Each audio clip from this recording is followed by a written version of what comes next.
तर सकाळ सकाळ छान तयार झालोय आम्ही वारीसाठी जायला. तर वारीची सुरुवात आता आम्ही चालायला सुरुवात करणार आहोत.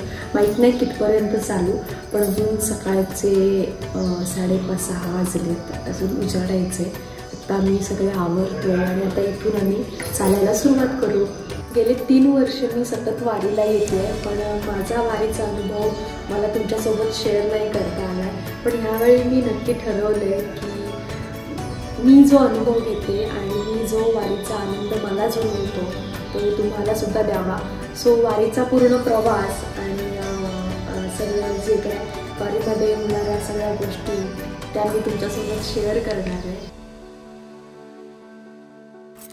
तर काल आम्ही थांबलो होतो इथे एक राजवीर म्हणून एक हॉटेल आहे जे आम्हाला जाता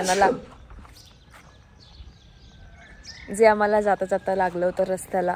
कारण आम्ही स्टे करणार होतो एका वेगळ्या ठिकाणी आणि जिथे पोचायला आम्हाला खूप वेळ लागणार होता आणि नंतर तिथून आम्हाला वारीच्या इथे म्हणजे रिंगणाच्या इथे यायला आम्हाला अजून जास्त वेळ लागणार होता. त्याच्यामुळे मग आम्ही डिसाईड केलेलं की ऑलरेडी खूप लेट झाला आहे तर कुठेतरी इथे जवळपास थांबू, म्हणून इथे थांबलो होतो. आणि प्लेझंट क्लायमेट आहे सगळीकडे, खूप छान थंड वारा सुटला आहे. मेन म्हणजे पाऊस नाही आहे त्याच्यामुळे जरा आम्हाला बरं वाटतं आहे. कारण वारीत चालताना आणि तिकडे रिंगणाच्या इथे जर पाऊस वगैरे असेल तर वाट लागू शकते.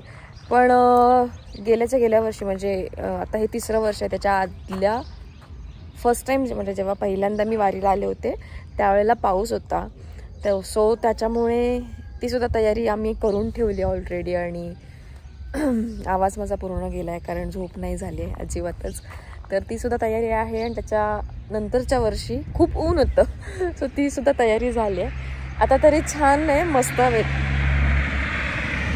आता तरी वेदर खूप छान आहे. पण आता बघूयाच आता कसं काय होत आहे ते. आता सगळे अजून तयार होत आहेत, एक जण. आमचं सगळ्यांचं आवरून झालं आहे, मुलींचं. कुठे जाऊन आलास?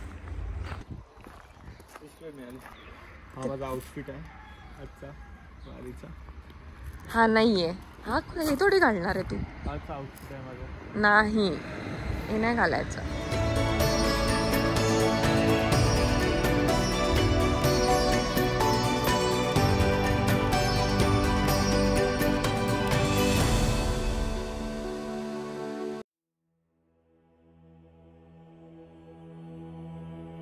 जन्म झाल्यापासून वयाच्या 16व्या वर्षापर्यंत एकच देव मला माहीत होता, विठ्ठल.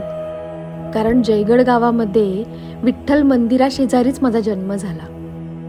त्याच मंदिरात वयाच्या 16व्या वर्षापर्यंत खूप खेळले, बागडले, बऱ्याचशा एकादशा साजऱ्या केल्या, दिंड्या केल्या. एवढंच नाही तर विठ्ठलासमोरचा प्रसाद सुद्धा चोरून खाल्लाय. जाऊ दे ना इकडनं, इकडून जाऊ दे ना. आई ना मला नेहमी सांगायची की कोणी वारीला जाऊन आलं की त्याचे पाय धुवून त्याची आधी पूजा केली जाते. तेव्हा ही गोष्ट खूप वरवर वाटायची मला. पण खूप वर्षानंतर माझा वारीला जाण्याचा योग आला.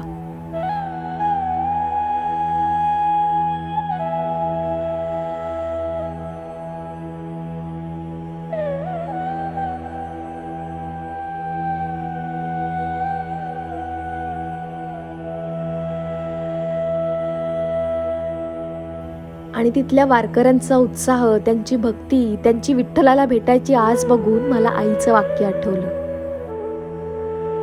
की खरंच तिथे माणसांमध्ये देव दिसतो.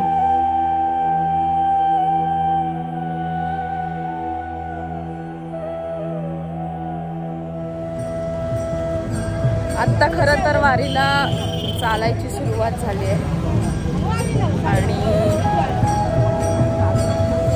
सगळीकडे फक्त माऊलीचा गजर, पांडुरंगाची भक्ती आणि विठ्ठलाचा गजर चालू आहे. मला असं वाटतं की मी आता बोलत राहण्यापेक्षा तुम्ही सुद्धा या वारीचा अनुभव घ्या.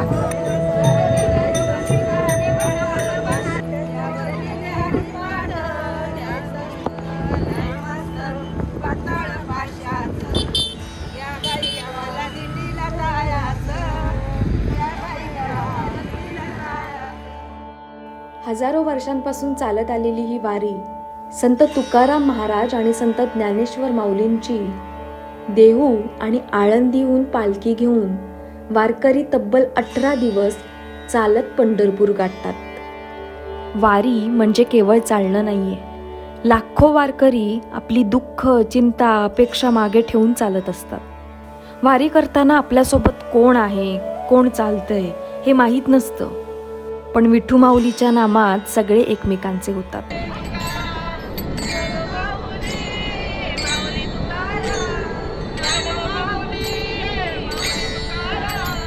इथे प्रत्येक जण एकमेकाला माऊली म्हणत असतो। आणि आम्ही गेलो होतो पंढरपूर जवळचं वाकरीतील शेवटचा रिंगण सोहळा पाहण्यासाठी। वारीत एका काकींना सहज विचारलं, म्हटलं काय हो, कसं वाटतंय वारीला येऊन? तर त्या म्हणाल्या की एकदा वारीला आलं ना की मागच्या सगळ्या गोष्टी मागच राहतात, ना संसाराची आठवण येत, ना शेताची आठवण येत, एवढंच काय स्वतःच्या लेकराची सुद्धा नाही आठवण येत। आणि हे सांगताना त्यांचे डोळे भरून आले आणि संत तुकाराम महाराजांच्या या ओळी मला आठवल्या। विठ्ठल सोयरा सज्जन विसावा, जाईन त्याच्या गावा भेटावया, सीण भागत्यासे सांगेन आपुला, तो माझा बापुला सर्व जाणे। सकाळी 8:30 वाजल्यापासून आम्ही रिंगण सोहळा बघण्यासाठी जागा अडवून बसलो होतो। प्रचंड गर्दी होती, म्हणजे लोकांना बसायला काय, उभं राहायला सुद्धा जागा नव्हती। पण रिंगण बघण्याची उत्सुकता आणि तो आनंद टाळता येऊ नये म्हणून आम्ही जरा सुद्धा जागा सोडली नाही। भर उन्हात घामाच्या धारा लागलेल्या असताना कुठून अचानक पाऊस आला आणि आम्ही सगळे भिजून गेलो, पण तरीही रिंगण पाहण्याची आस कोणाचीच कमी नाही झाली। एवढी गर्दी होती, पण भर पावसात कोणीच हललं नाही, फक्त रिंगण बघण्यासाठी।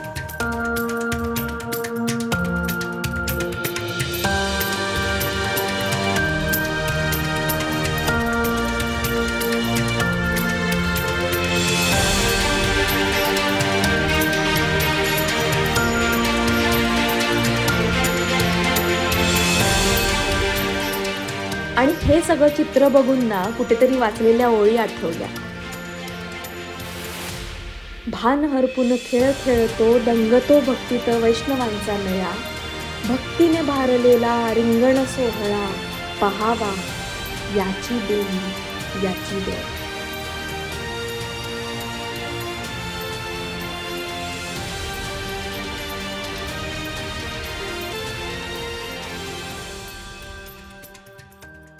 कधी तुम्हाला स्वतःला हरवलेलं वाटत असेल, थकल्यासारखं वाटत असेल, किंवा आत्ताच्या काळानुसार म्हणावं तर डिप्रेशन आलंय असं वाटत असेल, तर एकदा या पंढरीच्या वाटेवर निघा। काही नाही बदललं तरी मन हलकं झाल्याशिवाय राहत नाही। आणि शेवटी एवढंच म्हणेन, वारी ही चालत नाही, ती ओढ चालवते। पंढरी ही गाठत नाही, ती मनात रुजते, आणि विठोबा तो भेटत नाही, तो अनुभवायला लागतो। रामकृष्ण हरी।